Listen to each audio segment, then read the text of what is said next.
Hello friends, welcome to Creative Medicine. In this lecture, we will learn about Next, what are the indications of central neck dissection in children? So, what are the indications of central neck dissection in the children?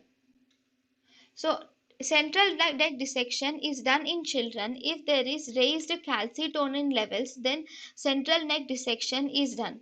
If we do an ultrasonography, and if in the ultrasonography, if the ultrasonography has suggests that there is a thyroid cancer whose size is more than 5 millimeters, then we can do um, we can do central neck dissection in children. Then even if the child has evidence of lymph node metastasis, even in this case also we should do central neck dissection in children.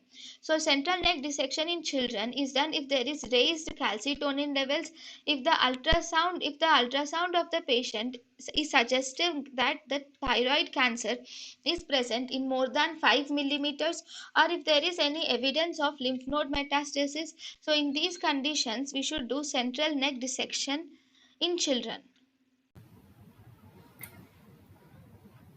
thank you and thank you for watching.